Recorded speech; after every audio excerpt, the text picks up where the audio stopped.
नमस्कार, most welcome है आप सभी का। और आज पुनः एक बार हम लोग करंट अफेयर के इस सेशन में आप सभी का मोस्ट वेलकम है। आपने देखा होगा भारत के प्रधानमंत्री का जो है 3 देशों का दौरा। अगर हम बात करें यहाँ पर कि साउथ ईस्ट एशिया के देशों की तरफ जो है लगातार 3 देशों की यात्रा बड़ा चर्चा का विषय रहा। जैसे कि प्रधानमंत्री जी जो है हमारे इंडोनेशिया पहुंचते हैं, फिर इंडोनेशिया के बाद ऑस्ट्रेलिया का उन्होंने दौरा किया और ऑस्ट्रेलिया के बाद जो तीसरा जो था उनका न्यूजीलैंड के साथ जो है वहां पर वार्ता देखने को मिलता है। उसी पहलुओं को ध्यान में रखते हुए, इन्हीं मुद्दों को ध्यान में रखते हुए उसका एक टॉपिक आज मैं 2 डायमेंशन लेकर के चलूंगा। इंडिया और इंडोनेशिया के रिलेशंस की हम बात करेंगे, यहाँ पर बड़ा चर्चा में रहा है लगातार। और दूसरा जो डायमेंशन रहेगा इंडिया और ऑस्ट्रेलिया का डायमेंशन लेकर के चलेंगे। तो शुरुआत हम करते हैं इंडिया और जो है यहाँ पे ऑस्ट्रेलिया के डायमेंशंस के साथ, और यहीं से हम शुरुआत करेंगे। टॉपिक था हमारा भारत और ऑस्ट्रेलिया का जो है वार्षिक शिखर सम्मेलन होता है, but it is 3rd number का था। याद रखिएगा, ये तीसरे नंबर का था। 3rd India Australia annual summit जिसे कहा जाएगा, यहाँ पर देखने को मिला है। अब सवाल ये है कि आप देख रहे होंगे ये भारत और ये है आपका ऑस्ट्रेलिया। एक तरीके से वो यूं बोले एक कमल की तरह है, ये खिला हुआ है, ये ऑस्ट्रेलिया है। यहाँ पे जाते हैं, जो इसे प्यासी भूमि का देश भी कहा जाता है। आप पढ़े होंगे यहाँ पर ग्रेट डिवाइडिंग रेंज का एरिया ये सब है आपका। ज्योग्राफिकल लोकेशंस भी थोड़ा सा इसको देखते रहिएगा, क्लियर रहेगा आपका। अब यहाँ पे आप देखेंगे भारत जो है अब जो है पूरब के देशों के साथ किस तरीके से अपने रिलेशंस को स्थापित कर रहा है। ऑस्ट्रेलिया हमारे लिए जो है यहाँ बड़ा महत्वपूर्ण हो जाता है, इसकी मैं आगे चर्चा करूंगा आपका, क्योंकि भारत और ऑस्ट्रेलिया क्वाड के भी मेंबर हैं। और जिस तरीके से चाइना अपने स्थिति को मजबूत स्थिति बना रहा है, इस तरीके से हम कहें कि चाइना जो पैसिफिक ओशियन में जिस तरीके से अपने वर्चस्व को बढ़ाने की कोशिश कर रहा है, और उस दृष्टिकोण से भारत उसे कहीं ना कहीं काउंटर करने की कोशिश करेगा। आइए उसी की शुरुआत करते हैं। एक व्यापार स्ट्रेटेजिक पार्टनरशिप होगा। मल्टी डायमेंशनल अप्रोच की बात करेंगे, जो मल्टी डायमेंशनल का मतलब बहुआयामी पक्षों को लेकर के चलेंगे, और उस बहुआयामी पक्षों में बहुत सारी बातें जो है हमें देखने को मिलेगा। यही कह रहा है multi dimensional analysis comprehensive strategic partnership की बात यहाँ पे कर रहा है। 9 जुलाई को प्रधानमंत्री जी हमारे पहुंच रहे हैं, मेलबर्न पहुंचे थे। याद रखिएगा, मेलबर्न पहुंचे थे, ये भी हमें ध्यान रखना है। 9 जुलाई 2026 की ये इंसिडेंट देखने को मिलती है। बात क्लियर हो गया होगा। ये क्या है, अब इसकी हम यहाँ पे बात करेंगे। वर्तमान संदर्भ क्या है, तो इस वर्तमान संदर्भ में अगर हम कहें कि इंडियन प्राइम मिनिस्टर, आपने सुना, भारत के प्रधानमंत्री श्री नरेंद्र मोदी 9 जुलाई 2026 को मेलबर्न में जो है ये क्या करते हैं, यहाँ पर जो है जो 3rd एनुअल समिट था, उस 3rd एनुअल समिट में इन्होंने पार्टिसिपेटेड किया, यानी भागीदारी यहाँ पर किया था। तीसरा एनुअल समिट था, 9 जुलाई का वो समय था, यहाँ पर ये पहुंचते हैं। मेलबर्न का वो जगह, इसे भी आप याद रखिएगा। बात क्लियर रहेगा। अब मेन मुद्दे की बात यह है कि अब जब वहां पहुंचे तो उसके मेन मुद्दे पर वहां पे क्या जो है वहां पर प्रमुख बातें वहां पर निकल करके आती हैं, तो उसे आप याद रखिएगा। नई रक्षा और सुरक्षा सहयोग की घोषणा की जाती है। यहाँ पर पहला जो है यहाँ पर कहा जाता है न्यू ज्वाइंट डिक्लेरेशन किया जाता है, डिफेंस और सिक्योरिटी कोऑपरेशन पर किया जाता है। क्लियर रहेगा। सुरक्षा की भी बात की गई और साथ ही साथ सुरक्षा के साथ साथ रक्षा यानी डिफेंस दोनों पर डील किया गया। अब याद रखिएगा, हमें अपनी सुरक्षा भी करनी है, अपने सिक्योरिटी के दृष्टिकोण से भी हमें बेहतर संबंधों को बनाना है, और हमको अपने रक्षा भी करना है। दोनों बातें एक साथ यहाँ पर की गई है पहली बार, इसको आप याद रखिएगा। दूसरी बात है कि समुद्री सुरक्षा और सहयोग को लेकर के एक रोड मैप बनाया गया। आपको पता ही होगा कि ये पूरी तरीके से समुद्र से जो है, समुद्र के मार्गों से जुड़ा हुआ एरिया है, जहां पे व्यापारिक दृष्टिकोण से जरूरी है। तो यहाँ पर यही आपसे कह रहा है यहाँ पर कि समुद्री सुरक्षा को लेकर के दोनों देशों ने एक रोड मैप कह सकते हैं, यानी खाका यहाँ पे दोनों देशों ने तैयार किया है। साथ ही साथ साइबर जो है इस समय का बड़ा एक मुद्दा बना हुआ है। साइबर महत्वपूर्ण प्रौद्योगिकी जिसे टेक्नोलॉजी कह सकते हैं, और आपूर्ति श्रृंखला को बढ़ावा देने की भी बात यहाँ पर की गई है। यानी दोनों देशों ने कहा कि हम एक दूसरे के साथ आपूर्ति श्रृंखला को बढ़ावा देंगे, साइबर को लेकर के हम क्या करेंगे, यहाँ पर बेहतर कार्य करेंगे, और प्रौद्योगिकी के क्षेत्रों में भी दोनों देश एक दूसरे को सहयोग करेंगे। ये अगला है असैन्य परमाणु सहयोग के तहत प्रशासनिक व्यवस्था को अंतिम रूप यहाँ पर दिया जाएगा।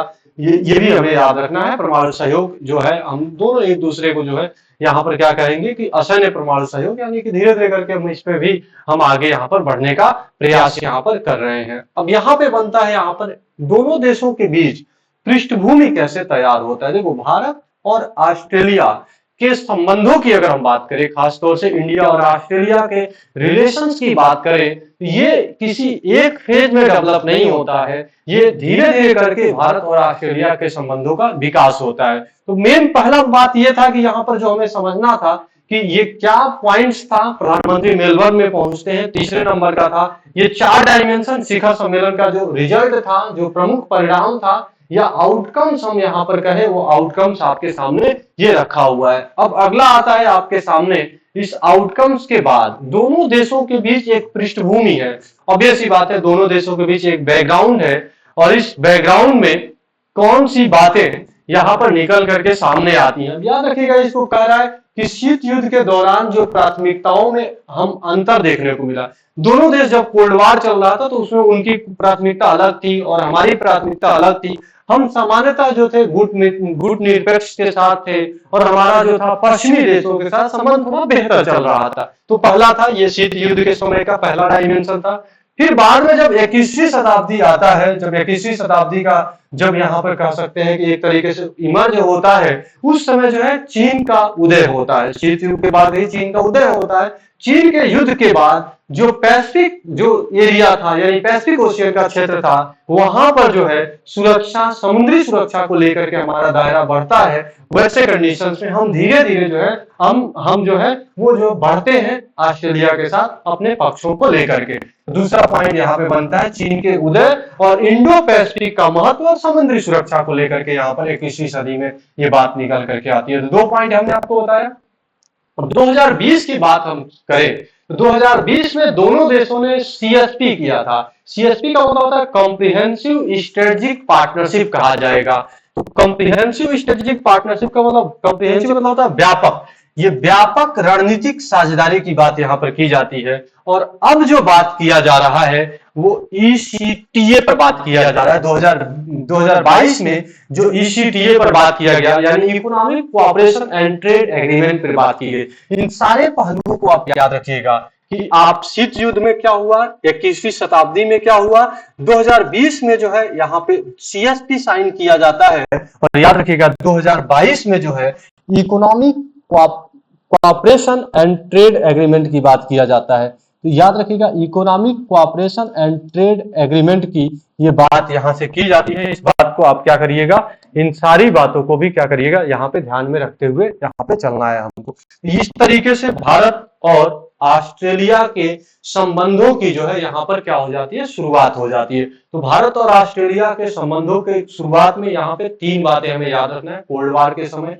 21वीं शताब्दी, 2020 और 2022। 2022 में ईसीटीए और याद रखिएगा 2020 सीएसपी जिसे कहा जाएगा, कॉम्प्रिहेंसिव इकोनॉमिक पार्टनरशिप, और यहाँ पे चीन का उदय। और ये 4 पॉइंट्स यहाँ पे हमेशा याद रखिएगा, ये बहुत ही इंपॉर्टेंट पॉइंट्स है। ये बेसिक अंडरस्टैंडिंग के लिए क्या होता है, इस बातों को हमें समझते हुए चलना है। अब मेन मुद्दे की बात है कि मूल मुद्दा यहाँ पर क्या होता है, दोनों देशों के बीच क्या मूल मुद्दा था। तो यहाँ पे देख लीजिए अनाउंस क्या किया गया, या अनाउंसमेंट जिसे कह सकते हैं कि हमें क्या अनाउंसमेंट यहाँ पर देखने को मिला है। दूसरा यहाँ पर ये बात हमने कह रहा है कि केंद्रीय चुनौतियां, द्विपक्षीय घोषणाओं को संस्थागत और कार्यात्मक परिणामों में बदलने की यहाँ पर बात किया जा रहा है। दूसरा क्या है, साझेदारी का महत्व घोषणाओं की संख्या में नहीं बल्कि मापने योग्य परिणामों में होना चाहिए। तो मतलब कहने का मतलब है कि संस्थागत क्षमताओं का भी हमें निर्माण करना है और इसका क्रियान्वयन हुआ या नहीं हुआ। आर्थिक सुरक्षा और आपूर्ति श्रृंखला यही मेन था यार, इसी पर यहाँ पर बात की। देखो अनाउंसमेंट कुछ भी कर दीजिए आप, या आप यहाँ पर कह सकते इंस्टीट्यूशनल कैपेसिटी कुछ भी हो, इससे कोई फर्क नहीं पड़ता है। मेन बात यहाँ पर ये आती है कि हमें आर्थिक सुरक्षा अपना बेहतर करना है। चाइना के सामान को हमें किसी भी तरीके से रोकना है। बहुत ज्यादा बढ़ेगा तो फिर भाई हमारा मेक इन इंडिया भी तो है वहां पे, और आपूर्ति श्रृंखला हमारी बाधित ना हो। अगर चीन धीरे धीरे जो है पैसिफिक ओशियन में अपने कब्जा को बढ़ाता जाएगा तो ऑब्वियस ही बात है आपूर्ति श्रृंखला को क्या करेगा, वो प्रभावित करेगा। ये आपका यहाँ पर मेन, अभी इसको इम्प्लीमेंटेशन की बात हो गई है तो वैसे इम्प्लीमेंट कर भी दिया गया है। यही है मल्टी डायमेंशनल अप्रोच में क्या है यहाँ पर, इस बात को आप याद रखिएगा। सुरक्षा की घोषणा के माध्यम से जो है यहाँ पर इसको किया जाता है, हालांकि ये 2009 से ही किया गया। मल्टी डायमेंशनल अप्रोच में 2-3-4 बातें हमारे सामने आएंगी, उसको याद रखिएगा। सशस्त्र बलों के बीच अंतर संचालनीयता और क्षमता निर्माण को प्राथमिकता दिया गया है। याद रखिएगा, क्षमता के निर्माण को जो है यहाँ पर क्या दिया जाता है, यहाँ प्राथमिकता यहाँ पर दी जाती है।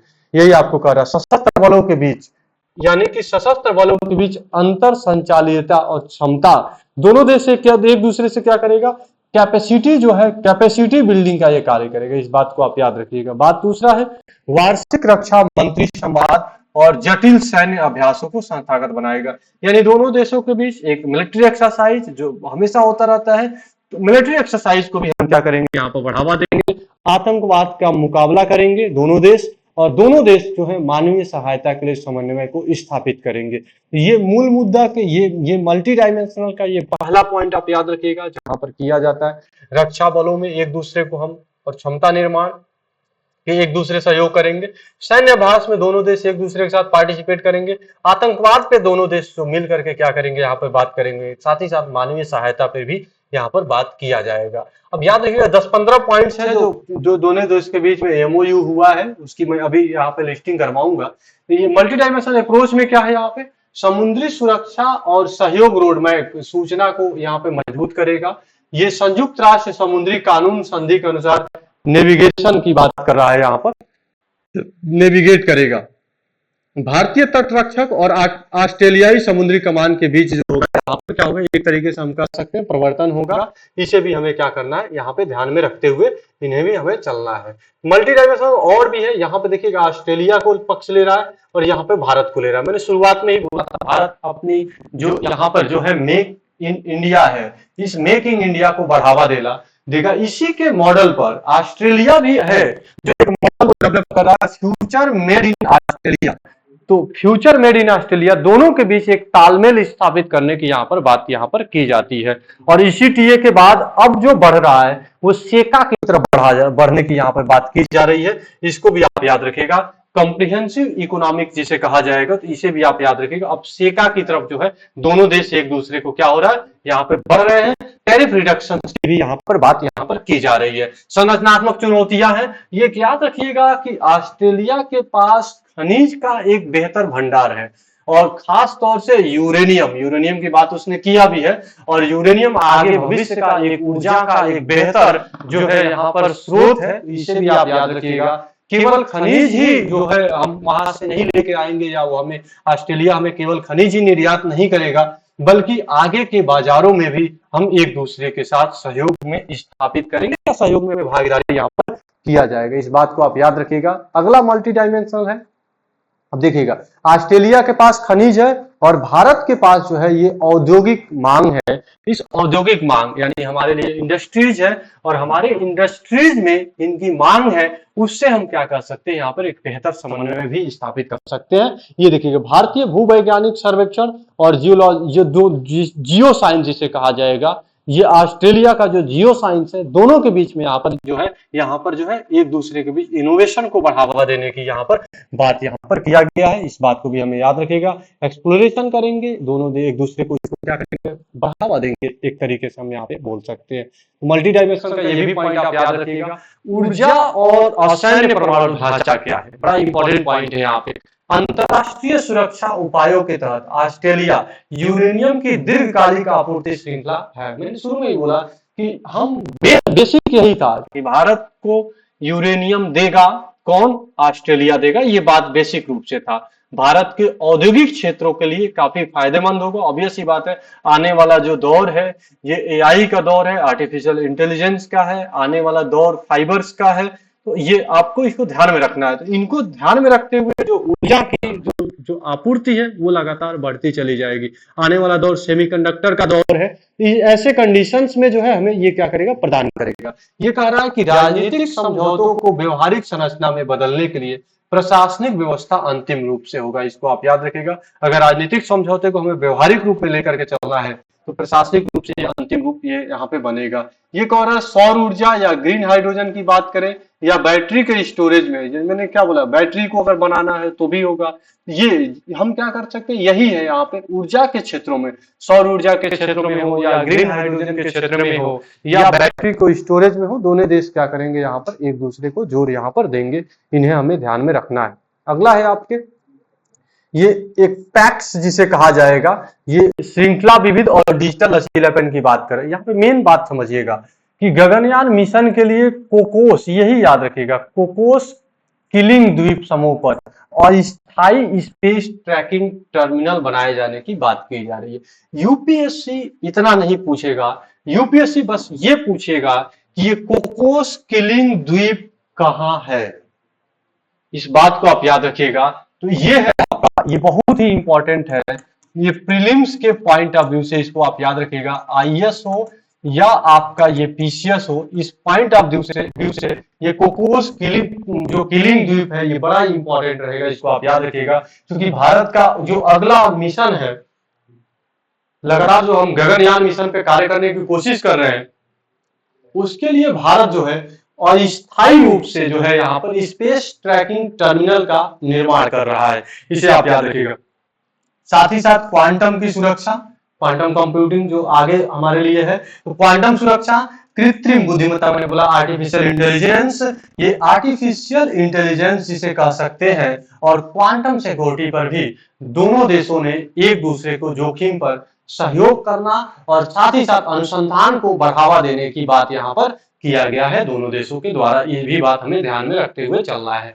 मल्टी डायमेंशनल अप्रोच, अब ये यहाँ पे देखिएगा अगला, तो मल्टी डायमेंशनल अप्रोच में जितनी पॉइंट्स मैंने आपको बताया, ये सारे ही सारे पॉइंट्स आपको क्या करना है, यहाँ पे ध्यान में रखते हुए चलना है।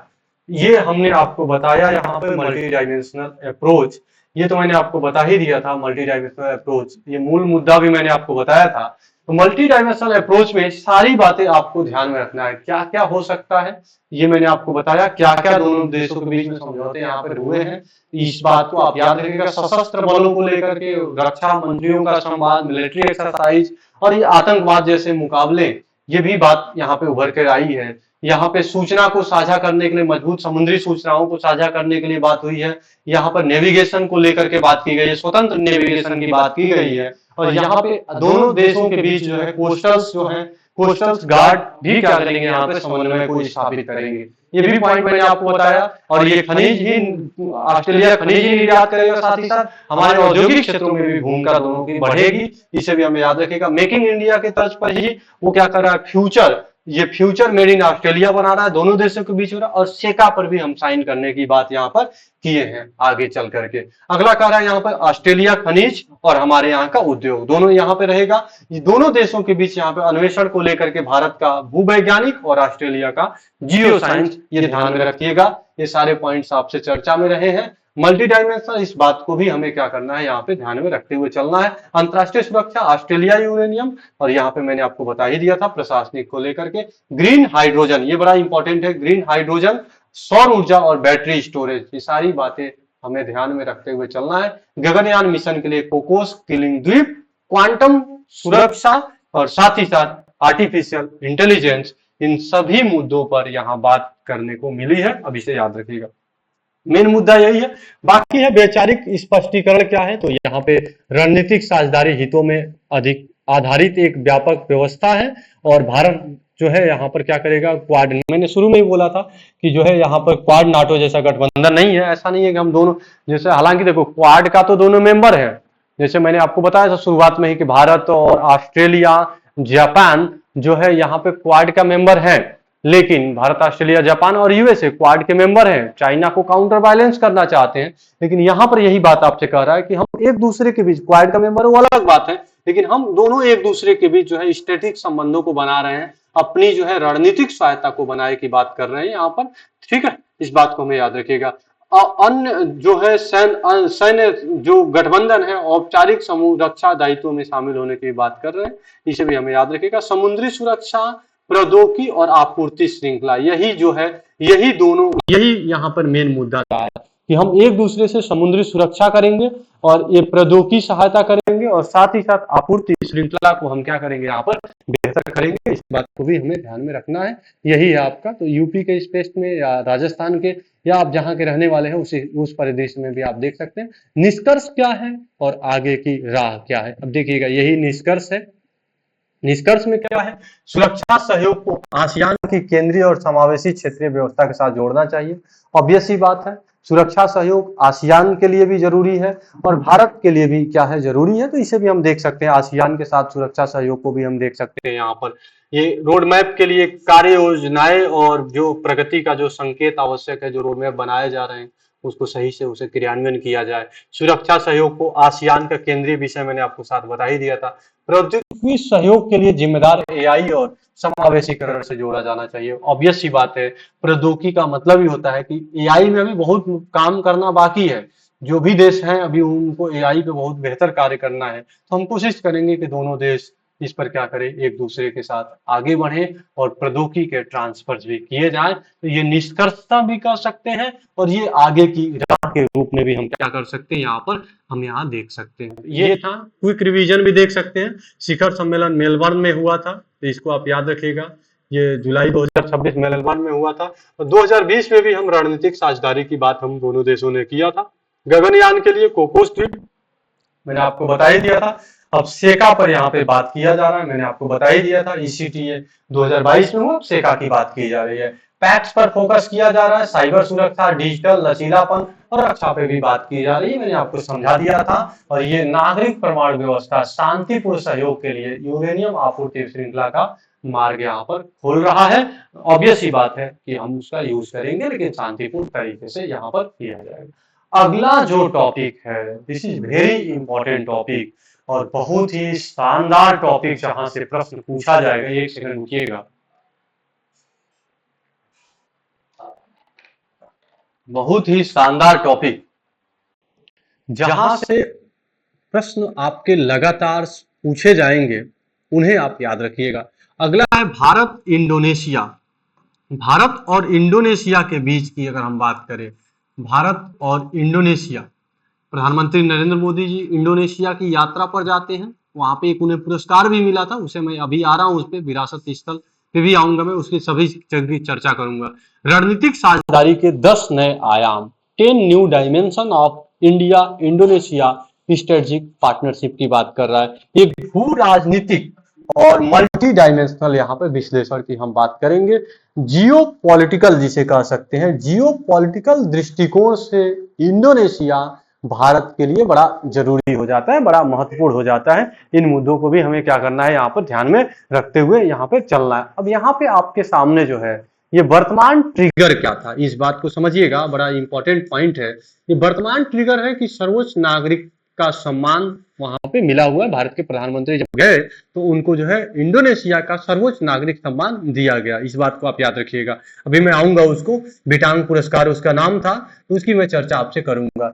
जुलाई 2026 में भारत के प्रधानमंत्री जकार्ता की राजकीय यात्रा पे पहुंचे थे, इस बात को आप याद रखिएगा। जुलाई का समय था, भारत के प्रधानमंत्री इंडोनेशिया के जकार्ता में वहां पे पहुंचते हैं, राजकीय यात्रा पर करते हैं। State visit of prime minister India to Jakarta in July 2026, इसको आप याद रखिएगा। राष्ट्रपति जिसका नाम था प्रबोवो याद रखिएगा, राष्ट्रपति जिसका नाम था प्रबोवो सुबियांतो जब है, उन्होंने भारत के प्रधानमंत्री को, मैंने आपको शुरू में बोला, बिटांग आदि पूर्ण पुरस्कार से सम्मानित किया। मैं इसको पढ़ाऊंगा पूरा डिटेल में। बिटांग आदि पूर्ण पुरस्कार जो है ये देता है, इसको आप याद रखिएगा। यानी कि वहां के राष्ट्रपति के द्वारा बिटांग आदि पूर्ण पुरस्कार दिया गया। याद रखिएगा, ये आसियान के तरह कोई बहुत बड़ा पुरस्कार नहीं है, वहां का सर्वोच्च पुरस्कार है, इस बात को हमें ध्यान रखना है। यह सम्मान द्विपक्षीय संबंधों को मजबूत करने के लिए दिया गया है, याद रखिएगा। ये बेसिक रूप से दोनों देशों के बीच एक द्विपक्षीय संबंध है और इस द्विपक्षीय संबंध को बेहतर करने के लिए यह पुरस्कार प्रधानमंत्री नरेंद्र मोदी जी को दिया गया है। यह कोई कानूनी या सैन्य दायित्व नहीं है। ऐसा नहीं है कि मतलब किसी देश का सर्वोच्च पुरस्कार है या सेना के लिए बहुत बड़ा पुरस्कार है या भारत के प्रधानमंत्री ने सेना के लिए बहुत बड़ा कार्य किया तो इसलिए ऐसा दिया कि कोई नहीं। ये एक रणनीतिक या एक राजनीतिक विश्वास के लिए जो है ये विशेष रूप से एक प्रतीकात्मक पुरस्कार है जिसको दिया जाता है। ये राजनीतिक विश्वास का एक प्रतीक है या गहरे राजनीतिक विश्वास का प्रतीक है जो यहाँ पर दोनों देशों के बीच में होता है। यही है आपका वर्तमान ट्रिगर जिसे पूछा गया। जुलाई में जकार्ता पहुंचते हैं, राष्ट्रपति प्रभुवों के द्वारा जो है आदि विटांग आदि पूरा पुरस्कार दिया जाता है। यह सम्मान द्विपक्षीय संबंधों को मजबूत करेगा, इसलिए यहाँ पर दिया गया है। यह कोई सैन्य या दायित्व द्वारा नहीं है, ये राजनीतिक विश्वास का क्या है, ये प्रतीक है, इसे भी हमें ध्यान में रखना है। अब अगला है आपके सामने, ये देखिएगा, यही है आपका इंडोनेशिया। अब ये है आपका अंडमान निकोबार। यहाँ पर मलक्का, स्टेट ऑफ मलक्का भी है। तो यहाँ पे हमें व्यापार भी अगर हमें करना है इन सबके रास्ते से ही होकर के हम जाएंगे।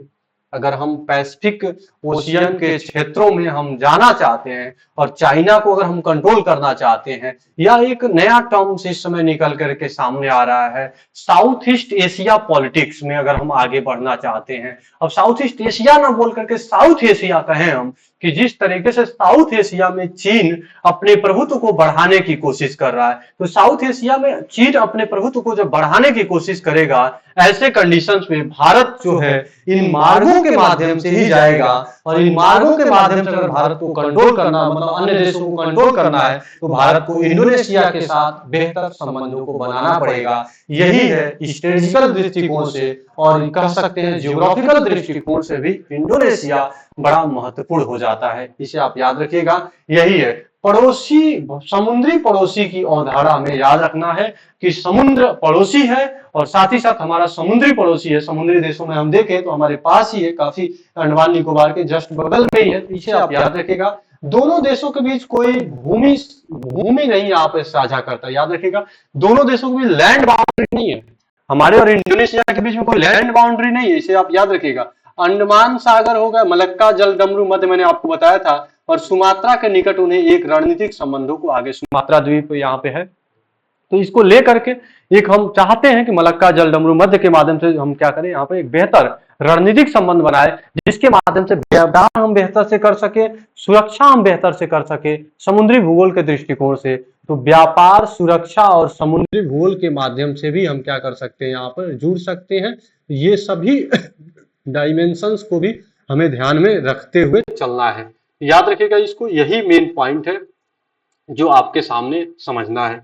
अगला यहाँ पे कह रहा है भू राजनीतिक आधार, एक्ट ईस्ट और आसियान की बात कर रहे हैं। एक्ट ईस्ट की अगर हम बात करें यहाँ पर, तो अब पहले था लुक ईस्ट पॉलिसी, अब है एक्ट ईस्ट पॉलिसी, यही है। अब ये क्या कह रहा है, भारत की एक्ट ईस्ट पॉलिसी और आसियान में इंडोनेशिया की केंद्रीय भूमिका इसका महत्व को बढ़ा देता है। देखिएगा, केंद्रीय भूमिका आसियान के क्षेत्रों में कहीं ना कहीं जो है इंडोनेशिया की एक केंद्रीय भूमिका है। दूसरी चीज, इंडोनेशिया रणनीतिक रूप से या इंडोनेशिया जो है हम कहें यहाँ पर कि समुद्री लोकेशन के दृष्टिकोण से हमारे लिए महत्वपूर्ण हो जाता है। और साथ ही साथ भारत को अगर एक्ट ईस्ट पॉलिसी पे कार्य करना है तो हमें इंडोनेशिया के साथ बेहतर संबंध बनाना ही पड़ेगा। 2018 में अपनाया गया इंडो पैसिफिक में समुद्री सहयोग पर साझा करने की बात की गई थी। दोनों देशों ने हालांकि 2018 में कहा था कि इंडो पैसिफिक के क्षेत्रों में हम दोनों देश एक दूसरे को सहयोग करेंगे। अब आसियान की केंद्रीयता का अर्थ होता है कि क्षेत्रीय सहयोग को प्रमुख दिया जाए और वहां के शक्तियों की प्रतिस्पर्धा की वहां पर बात की जाती है। प्रतिस्पर्धा तक ही नहीं सीमित है, अन्य भी चीजें हैं, व्यापार या सुरक्षा। ये नहीं है कि वहां के केवल आसपास के क्षेत्रों से हमें प्रतिस्पर्धा ही करना है, इसे भी हमें क्या करना है, ध्यान में रखना है। इसके हमें याद रखिएगा। मूल मुद्दा क्या था यहाँ पर जो आपके प्रश्न में है, मूल मुद्दे की अगर हम बात करें यहाँ पर, तो मूल मुद्दा यहाँ पे समझना है। मूल मुद्दा में यह है कि जैसे कि यह क्या है और क्या नहीं है, तो समझिएगा इसको। मूल मुद्दा आधारित रणनीतिक सहयोग, ऑब्वियस ही बात है, हमने केवल एक स्ट्रेटेजिक सहयोग की बात की है और साझा हितों की बात की है और दीर्घकालिक विकास। देखिएगा, हम दोनों, ऐसा नहीं है कि केवल वन वे प्रॉफिट की बात कर रहा है, दोनों देशों के साझा हितों की बात और आर्थिक विकास की यहाँ पर किया जा रहा है। और साथ ही साथ समावेशन की बात कर रहा है। समावेशन का मतलब होता है सबको लेकर के, सबको समाहित करके चलना, और नियम आधारित इंडो पैसिफिक की बात यहाँ पर की जा रही है। क्या नहीं है तो इसको आप याद रखिएगा, ये केवल एक कोई औपचारिक संगठन या सैन्य संगठन ही नहीं है। हर अंतर्राष्ट्रीय मुद्दे पर समान नीतियां जो है लागू करने के लिए बाध्य नहीं है। यहाँ पे चीन विरोधी सैन्य प्रतिस्पर्धा का तंत्र है, ये ऐसा हम नहीं कर सकते। ये क्या है, मेन यही है यहाँ पे। अब चीन विरोधी सैन्य प्रतिस्पर्धा भी हम नहीं बना रहे हैं, ऑब्वियस सी बात है, ऐसा हम कभी भी नहीं बोलेंगे। इस बात को भी हमें ध्यान में रखना है यहाँ पर। अगला कह रहा है 10 नए आयाम। ये 10 नए आयाम कौन से थे, इसको हमेशा आप लोग क्या करिएगा, जब भी इसको पढ़ाई करिए, इन सभी बातों को आप याद रखिएगा। भारत इंडोनेशिया जिसे कह रहा है कि आयाम, हब एंड स्पोक विश्लेषण की बात कर रहा है, वो कौन कौन से आयाम है, उन आयामों पर जो है यहाँ पर चर्चा यहाँ पर देखने को मिलता है। अब याद रखिएगा यहाँ पे 10 पिलर्स हैं व्यापक रणनीतिक साझेदारी के। यहाँ पे 10 पिलर्स, वो 10 पिलर्स कौन कौन से हैं याद रखिएगा। नोड 1 क्या है, पहला है मेरीटाइम सिक्योरिटी, ऑब्वियस सी बात है, समुद्री सुरक्षा, ये पहला नोड है जो दोनों देशों के बीच में किया गया है। दूसरा है हम डिफेंस कोऑपरेशन करेंगे, रक्षा पे सहयोग करेंगे, रक्षा को लेकर के हम दोनों देश एक दूसरे के साथ सहयोग करेंगे। और सांस्कृतिक कूटनीति की बात की गई है। सांस्कृतिक कूटनीति की, हालांकि याद रखिएगा इंडोनेशिया एक ऐसा देश है जहां पर मुस्लिम बाहुल्य है, उसके बाद भी वहां पे शिव मंदिर और ब्रह्मा मंदिर वहां पे मिले हुए हैं, और भारत के प्रधानमंत्री वहां गए भी थे। अभी इसकी मैं चर्चा करूंगा, उसको अलग से मैं टॉपिक लिया हूं। अगला कह रहा है यहाँ पे स्वास्थ्य, ये भी मैंने आपको यहाँ पे लिखा हुआ है। अब यहाँ पे देखिएगा तीसरा नोट कनेक्टिविटी की बात की गई है। मैंने आपको बोला था कि मलक्का स्ट्रेट बड़ा इंपॉर्टेंट है, और उस कनेक्टिविटी को हम क्या करेगा, हम उसको बेहतर करना चाहते हैं समुद्र के रास्ते से। अब याद रखिएगा खनिज भी वहां पे है। अब एक नया टर्म्स आया है, क्रिटिकल मिनरल्स। क्रिटिकल मिनरल्स का मतलब होता है दुर्लभ मिनरल। ये वो मिनरल्स होते हैं जो आगे आने वाले टेक्नोलॉजी के लिए, आगे आने वाले साइंस के लिए, आगे आने वाले भविष्य के लिए जरूरी है, इसे आप याद रखिएगा।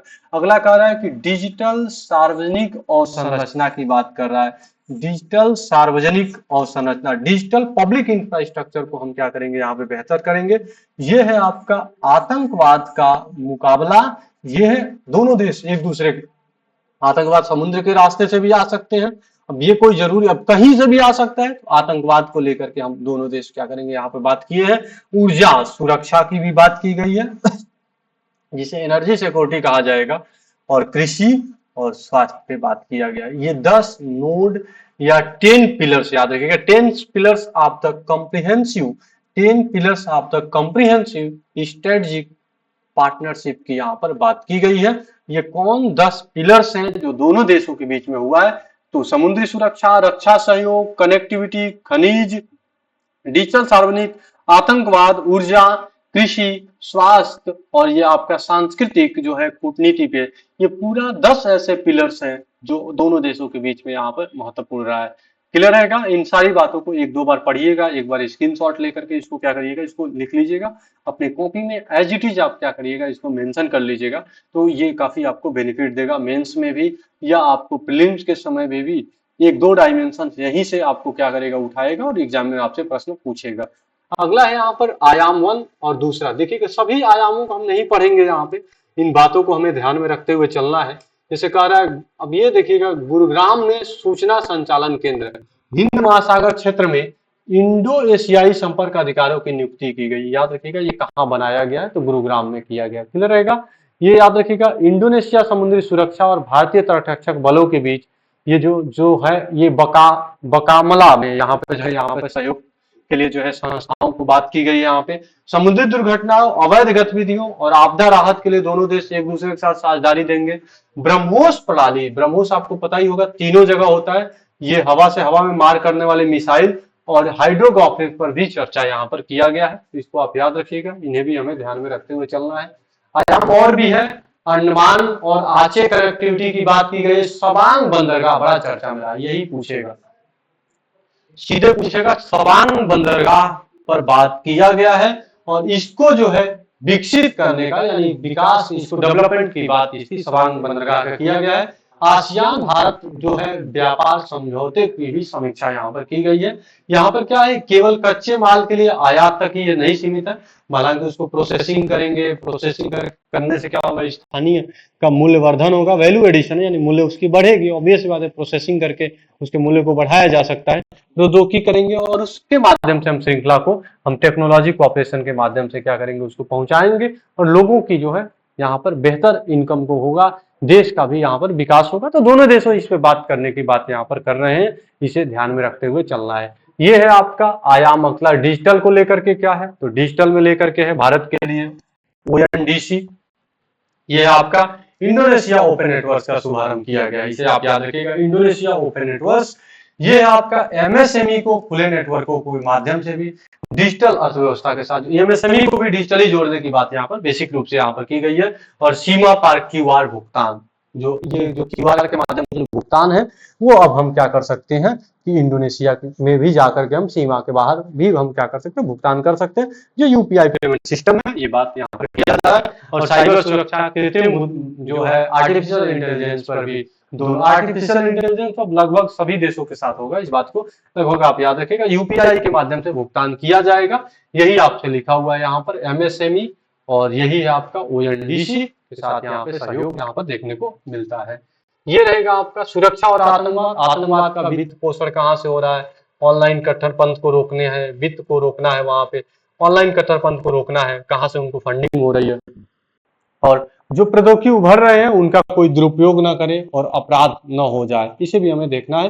भारत इंडोनेशिया सुरक्षा के लिए लेके चलना है, सुरक्षा पर भी यहाँ पर जो खतरे हैं, दोनों देशों ने यहाँ पर बातें की है।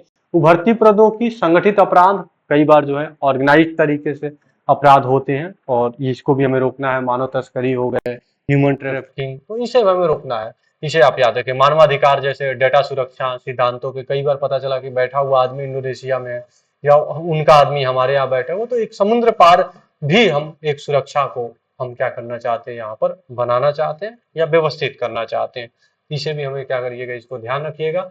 ये है आपका ऊर्जा, कृषि और स्वास्थ्य की बात की गई है। तो ये ऊर्जा में वही है रिन्यूएबल एनर्जी, जिसको हम बार बार यूज कर सके, तो रिन्यूएबल एनर्जी पर भी बात की गई है। और साथ ही साथ एनर्जी सिक्योरिटी बहुत आगे आने वाले भविष्य के लिए और भविष्य के पीढ़ियों के लिए ऊर्जा की आवश्यकताओं को बचाना है, और इस ऊर्जा की आवश्यकताओं को बचा करके या ऊर्जा की आवश्यकताओं को ध्यान में रखते हुए हमें आगे की दिशा में बढ़ना है, यही आपसे कह रहा है। कृषि अनुसंधान, और यहाँ पे कह रहा है खाद्य सुरक्षा और लचीली खाद्य आपूर्ति श्रृंखला, तो और फूड सप्लाई चेन को भी हमें क्या करना है, बेहतर करना है। और जो कृषि, खास तौर से जो है कृषि के क्षेत्रों में भी हमें अनुसंधान को क्या करना है, बढ़ावा देना है। जैसे आपको पता ही होगा कि अगर बेहतर अगर एग्रीकल्चर होगा तो उसे हमें उस क्लाइमेट के हिसाब से दोनों देश एक दूसरे के साथ क्या कर सकते हैं, यहाँ पे समझौते कर सकते हैं, तो उससे हमारा क्या होगा, प्रोडक्शन बढ़ेगा, इसे आप याद रखिएगा। फार्मास्यूटिकल्स, जो छोटे छोटे जो फार्मास्यूटिकल्स हैं उन्हें भी हम बेहतर करेंगे। स्वास्थ्य सेवाएं, तकनीकी में भी हमने यहाँ पर बात किया है। महामारियों के लिए लेकर के हम क्या तैयारियां कर सकते हैं, इस पे भी हमने यहाँ पर बात किया है, इन्हें हम ध्यान में रखिएगा। ये था आपका सांस्कृतिक और कूटनीतिक ब्रिज में क्या है, भौतिक विरासत, ये याद रखिएगा। यहाँ पे एक बड़ा न्यूज आया है, ब्रह्मानंद मंदिर, यही ब्रह्मानंद मंदिर है जो शिव का मंदिर है, सबसे बड़ा मंदिर है, हालांकि उसके आसपास में जो है अन्य मंदिरें भी हैं, इसे आप याद रखिएगा। और इसको जो है भारत का ASI ने बोला है कि हम उसको संरक्षण देंगे, यानी आर्कियोलॉजिकल सर्वे ऑफ इंडिया यही आपसे कह रहा है कि इसको क्या करेगा, संरक्षण देगा। ये स्वामित्व तो नहीं है, ये ब्रह्मानंद इंडोनेशिया की अपनी एक विरासत है, इसे आप याद रखिएगा। 2026 और 27 को सांस्कृतिक शैक्षिक कूटनीति वर्ष के रूप में मनाया जाएगा। रविन्द्रनाथ टैगोर की 1000 देवांतरा की विरासत को जोड़ने इतना नहीं रहेगा, विरासत रविन्द्रनाथ टैगोर की विरासत को भी मनाए जाने की यहाँ पे बात की गई। ये इंपॉर्टेंट नहीं है, ये ब्रह्मानंद मंदिर बड़ा इंपॉर्टेंट है, इसको ध्यान में रखिएगा, ये बड़ा चर्चा में रहा है। अभी मैं इसको चर्चा करूंगा तो ये आपका ये टॉपिक यहाँ पे कंप्लीट होगा। ये 10 डायमेंशंस हैं जो भारत और इंडोनेशिया को लेकर था। स्ट्रेटेजिकल रूप से या निष्कर्षता हम ये कह सकते हैं, रणनीतिक रूप से, आर्थिक रूप से, और ये कह सकते हैं सिविलाइजेशन के दृष्टिकोण से बेहतर रहा है। ये साझेदारी एक रणनीति और आर्थिक और सभ्यतागत कह सकते हैं कि सभ्यताओं को बनाए रखने के लिए, या हमारी और उनकी एक बड़ी बहुत पुरानी सभ्यता रही है, आपने सुना होगा चोल राजा जो थे, चोल राजाओं ने इंडोनेशिया तक कब्जा किया था। इसका मतलब वहां तक हमने शासन किया है, तो हमारा विरासत, हम कह सकते हैं सांस्कृतिक संबंध बहुत पहले से रहा है। यही आपसे कह रहा है, सभ्यतागत जो है एक संबंध रहा है दोनों देशों के बीच में।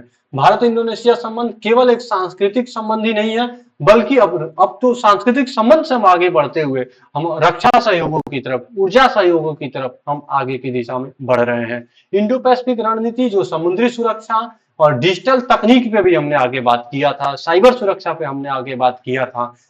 अब जो है दौर जो है निष्कर्षता हम कह सकते हैं कि आगे निकल चुका है, और हम सांस्कृतिक संबंधों से और सभ्यतागत संबंधों से लेकर के मॉडर्न रिलेशन तक हम क्या कर रहे हैं, आगे बढ़ रहे हैं। सुरक्षा, रक्षा और सुरक्षा दोनों की बात कर रहा है, डिफेंस और यहाँ पे कह सकते हैं सिक्योरिटी, दोनों की यहाँ पे बात की जा रही है, ये हम कह सकते हैं। अब एक पॉइंट इसमें और बना हुआ है, बड़ा इंपॉर्टेंट पॉइंट था। इस छोटे से पॉइंट्स को भी हमें क्या करना रहेगा, समझना रहेगा।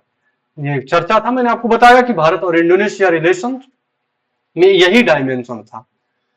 उसी का एक छोटा सा पार्ट जो आपके सामने ये रहा है, और उसपे कह रहा है इंडोनेशिया का बिटांग आदि पूरा पुरस्कार। याद रखिएगा, ये है आपका बिटांग आदि पूरा पुरस्कार जिसे कहा जाएगा, इसे हमें ध्यान में रखना है। बिटांग आदि पूरा पुरस्कार जिसे कहा जाएगा, ये आप ध्यान रखिएगा। भारत इंडोनेशिया संबंधों में एक नया कूटनीतिक मील का पत्थर, ये बड़ा इंपॉर्टेंट है। एक तरीके से हम कहें कि यह कूटनीतिक मील का पत्थर है, यही आपसे कह रहा है। यह a new diplomatic mile stones in India Indonesia relation, Bharat और इंडोनेशिया रिलेशंस का एक माइलस्टोन, एक कूटनीतिक जो है एक मील का पत्थर यहाँ पर क्या होता है, यहाँ पे शामिल होता है। अब क्या है इसमें जो मेन आपको, जो मैं आपको बातें बता रहा हूं, इसको समझिएगा। बर्मान ट्रिगर क्या था, यानी घटना क्या था, एक ऐतिहासिक सम्मान, ये हिस्टोरिक ऑनर की बात कर रहा है यहाँ पर। ये देखिएगा, हमारे ये देश के प्रधानमंत्री जी और वहां के प्रभु जो राष्ट्रपति है, दोनों एक दूसरे के साथ क्या कर रहे हैं, कह सकते हैं हैंडशेक कर रहे हैं। यहाँ पे जुलाई की घटना है, जुलाई 2026 की घटना है। ये है आपका 7 जुलाई की घटना था। 7 जुलाई 2026 को इंडोनेशिया के राष्ट्रपति प्रबोवो सुबियांतो ने भारत के प्रधानमंत्री को जो है यह पुरस्कार यानी बिटांग आदि पूरा पुरस्कार दिया था। यही बात कह रहा है, Indonesia president Prabowo Subianto conferred this honour on the prime minister of India. ये कह रहा है, यह पुरस्कार जुलाई में भारतीय प्रधानमंत्री की इंडोनेशिया की राष्ट्रीय यात्रा के दौरान दिया गया। यह पुरस्कार तब मिला जब भारत के प्रधानमंत्री वहां पे राष्ट्रीय यात्रा पर वो क्या थे, वो गए हुए थे। तो इसे भी हमें ध्यान में रखना है। अगला कह रहा है कि इसे भारत इंडोनेशिया संबंधों को मजबूत करने की दिशा में नेतृत्व और योगदान की मान्यता के रूप में, यानी इससे हम कह सकते हैं भारत और इंडोनेशिया के बीच में एक महत्वपूर्ण जो है यहाँ पर क्या होता है, एक महत्वपूर्ण संबंध है, और एक महत्वपूर्ण जो है दोनों देशों के बीच में एक रणनीतिक संबंधों के कार्य दिया गया है। इसे आप याद रखिएगा, क्लियर रहेगा आपका। अब ये देखिएगा, बिटांग आदि पूरा पुरस्कार को समझना है हमको। ये इंडोनेशिया गणराज्य का, याद रखिएगा, इंडोनेशिया गणराज्य का यह सर्वोच्च नागरिकों का सम्मान है। ये नागरिक सम्मान है, इस बात याद रखिएगा। इंडोनेशिया का ये सर्वोच्च नागरिक सम्मान है जो प्रधानमंत्री नरेंद्र मोदी जी को मिला है, इसको याद रखिएगा। यह भारत के घरेलू नागरिक सम्मानों से पूरी तरीके से भिन्न है। विदेशी कूटनीतिक पुरस्कार है, एक तरीके से हम कहें कूटनीतिक पुरस्कार है जो दिया गया है, ये इसे हमें याद रखिएगा। यह पुरस्कार दोनों देशों के बीच बढ़ते राजनीतिक, यही टर्म से याद रखिएगा, दोनों देशों के बीच बढ़ते राजनीतिक संबंध या राजनीतिक विश्वास और कूटनीतिक निकटता, यानी हम दोनों देश एक दूसरे से जो है कूटनीतिक रूप से यहाँ पर पॉलिटिकल ट्रस्ट कर सकते हैं, और डिप्लोमेसी कह सकते हैं या डिप्लोमेटिक क्लोजनेस जो है दोनों देशों के बीच में यहाँ पर देखने को मिल रहा है। इसके लिए जो है इन्हें दिया गया ये पुरस्कार। इन बातों को भी ध्यान में रखिएगा। ये है आपका मूल मुद्दा क्या था, यह केवल एक व्यक्तिगत कार्यान्वयन नहीं है, द्विपक्षीय संबंधों को एक महत्वपूर्ण आयाम और एक प्रतीकात्मक रूप से हम कह सकते हैं एक संकेत है कि हम दोनों देश एक दूसरे के साथ प्रतीकात्मक रूप से हम क्या कर रहे हैं, यहाँ पर आगे और बेहतर दिशा में हम आगे की दिशाओं में बढ़ रहे हैं। बात क्लियर हुआ? यहाँ तो कोई दिक्कत हो, यही यहाँ पे कह रहा है मूल मुद्दा इनका यही है। कोर जो इश्यूज है, diplomatic symbolism versus legal obligation जिसे कहा जाएगा। लीगल ऑब्लिगेशन मतलब कानूनी बाध्यता। ऐसा कानूनी बाध्यता नहीं है, या देखिएगा ये कोई कानूनी बाध्यता नहीं है, या कोई कानूनी रूप से दिया गया इनको जो है अवार्ड नहीं है, या ऐसा नहीं है कि ये मतलब ये कोई कानूनी ऑब्लिगेशन के लिए ये अवार्ड दिया गया है, ऐसा भी नहीं है। यही आपसे कह रहा है, यह एक प्रतीकात्मक अवार्ड है जो यह दर्शा रहा है कि दोनों देशों ने, एक तरीके से हम यहाँ पे कहें कि दोनों देश एक दूसरे से जो है यहाँ पर एक क्लोजनेस जो बढ़ा है रणनीतिक रूप से और सुरक्षा के दृष्टिकोण से, स्ट्रेटेजिकल रूप से हम कह सकते हैं यहाँ पर, राजनीतिक रूप से और कूटनीतिक रूप से, उसके लिए अवार्ड यहाँ पर दिया गया है। इंडोनेशिया का सर्वोच्च सम्मान है, यही आपका मूल मुद्दा है यहाँ पर। यह सम्मान किसी भी प्रकार की औपचारिक संधि या कानूनी रूप से बाध्यकारी समझौता नहीं है। ऑब्वियस सी बात है, मैंने यही आपको बोला, ये लीगल ऑब्लिगेशन नहीं है। ऐसा नहीं है कि यह पुरस्कार मिल गया है तो इसके पीछे जो है कोई एक कानूनी बाध्यता है, ऐसा नहीं है। लीगल ऑब्लिगेशन भी नहीं है, कानूनी रूप से कोई बाध्यकारी नहीं है। हाँ, एक प्रतीकात्मक रूप से अवार्ड है जो भारत के प्रधानमंत्री जी को वहां पर दिया गया है, इस बात को आप याद रखिएगा। दूसरा पॉइंट ये कह रहा है कि यह आसियान पुरस्कार या सैन्य अलंकरण भी नहीं है। ऐसा नहीं है कि सेना को जो है, सेना को जैसे नहीं होता है, आप पढ़े होंगे कि सेना का सर्वोच्च कमांडर भारत का राष्ट्रपति होता है, तो ये ऐसा भी नहीं है कि मतलब कि भारत के राष्ट्रपति को जो है वहां का सैन्य पुरस्कार है जो दिया गया है, ऐसा भी नहीं है, इस तरीके का भी नहीं है ये। या कोई ऐसा भी नहीं है कि आसियान देशों का पुरस्कार है और इस आसियान देशों के पुरस्कार होने के कारण मोदी जी को एक बहुत बड़ा यहाँ पर ये पुरस्कार यहाँ पर देखने को मिला है। इस तरीके के भी नीतियों से भी हमें ध्यान में रखते हुए क्या करना है, यहाँ पे चलना है। क्लियर रहेगा आपको? अब ये दो बातें यहाँ पर बड़ा इंपॉर्टेंट रहा है। मल्टी डायमेंशनल अप्रोच में अगर हम देखें, जो रणनीतिक साझेदारी के स्तंभ के रूप में है, ये कह रहा है multi dimensional analysis pillars of strategic and partnership के दृष्टिकोण से यहाँ पर देखें तो ये समुद्री भूगोल की बात कर रहा है। यह हिंद और प्रशांत महासागर को जोड़ने वाला साझा समुद्री हितों को क्या करेगा, ये रेखांकित करेगा। इसे हमेशा से याद रखिएगा, यह हिंद और प्रशांत महासागर को जोड़ने वाला, मैंने क्या बोला कि भारत, हिंद महासागर और प्रशांत महासागर, अगर इंडोनेशिया के साथ हम बेहतर बनाएंगे तो हमारी कनेक्टिविटी मलक्का स्टेट के माध्यम से, मलक्का जलसंधि के माध्यम से हम सीधे कनेक्टिविटी को हम बढ़ा लेंगे। कहाँ पे? हम सीधे कनेक्टिविटी को बढ़ाएंगे प्रशांत महासागर के क्षेत्रों में। यानी एक हिंद महासागर और प्रशांत महासागर दोनों के बीच की कनेक्टिविटी को बढ़ाने के लिए ये बड़ा जरूरी हो जाता है ये समझौता। तो समुद्री जो है मैरीटाइम जिसे कहा जाएगा, मैरीटाइम ज्योग्राफी जिसे कहा जाएगा, उस दृष्टिकोण से भी ये जरूरी होता है। अगला है कि आसियान की केंद्रीयता। अब मैंने क्या बोला, यह दक्षिण पूर्व एशिया में आसियान की भूमिका, और दक्षिण पूर्व एशिया में अगर आसियान की भूमिका है तो इंडोनेशिया को बेगर हम छोड़ नहीं सकते हैं। तो यही आपसे कह रहा है, भारत के लिए व्यापक और जो व्यापार और रक्षा के लिए भारत को अगर व्यापार करना है तो उस इंडोनेशिया के माध्यम से ही तो जाएंगे। यही तो आपसे कह रहा था यहाँ पे, शुरुआत में ही तो था ये कि अगर हमें भारत में व्यापार करना है तो बेगर इसके तो हम जा ही नहीं पाएंगे आगे की दिशा में। जैसे यहाँ पे जो था, ये आपका जो मैप था जो यहाँ पर लिया गया था शुरुआती दौर में, हमने आपको जो मैप लिया था, तो ये आप इस चीज को जब आप देख रहे होंगे, ये व्यापारिक दृष्टिकोण से, ये व्यापार के लिए तो यही तो है आपका इंडियन ओशियन, और इधर आपको पैसिफिक ओशियन में जाना है। तो पैसिफिक ओशियन में जब आगे की दिशा में आपको जाना है तो बेगर इंडोनेशिया से तो आप जा ही नहीं पाओगे। यही बात यहाँ पे कह रहा है आपसे कि इसके साथ हमें यह व्यापारिक संबंधों को अगर हमें बेहतर करना है तो इंडोनेशिया के साथ हमें संबंधों को अपना क्या करना पड़ेगा, यहाँ पर बेहतर करना ही पड़ेगा। यही बात आपको यहाँ पर ये पूरा पॉइंट्स और ये डायमेंशन के रूप में जो है ये बातें यहाँ पर क्या किया गया है, यहाँ पे कवर किया गया है। तो बात आपको क्लियर हो गया होगा। व्यापार और रक्षा के दृष्टिकोण से महत्वपूर्ण हो जाता है। संस्थागत संबंध है, यह दोनों देशों के बीच दीर्घकालिक ऐतिहासिक संबंध, दीर्घकालिक ऐतिहासिक और ये सांस्कृतिक संबंध। मैंने आपको बोला ही कि वहां पर शिव मंदिर देखने को मिल रहा है और चोल राजाओं ने भी आक्रमण किया और इंडोनेशिया से हमारे बहुत पुराने संबंध रहे हैं। तो ये ऐतिहासिक और सांस्कृतिक दोनों संबंधों को जो है ये क्या कर देता है, इसकी वजह से जो है यहाँ पे कह सकते हैं ये यहाँ पर ये भी हमें देखने को मिलेगा। सभ्यतागत जो है संबंध एक हमें बहुत पुराना था, ये भी हमें यहाँ पर देखने को मिला है। ये भी मल्टी डायमेंशनल है। इन अप्रोच के साथ और इन सारी बातों के साथ निष्कर्ष पे हम चलते हैं और निष्कर्षता हम क्या यहाँ पर देखेंगे। निष्कर्षता हम कहेंगे यहाँ पर, देखिएगा कि निष्कर्षता जिसे कंक्लूजन कहा जाएगा, एक कॉम्प्रिहेंसिव स्ट्रेटेजिक विजन की बात कर रहा है। कॉम्प्रिहेंसिव स्ट्रेटेजिक विजन का मतलब होता है कि एक व्यापक रणनीतिक दृष्टिकोण की बात कर रहा है यहाँ पर, या दृष्टि की बात कर रहा है। बिटांग आदि पूरा पुरस्कार भारत और इंडोनेशिया के रणनीतिक साझेदारी की गहराई को दर्शाता है। मतलब कितना हम एक दूसरे से रणनीतिक रूप से एक बेहतर संबंध बना चुके हैं, यह ये पुरस्कार बस यहाँ पर हम निष्कर्षता कर सकते हैं कि यह पुरस्कार दर्शा रहा है।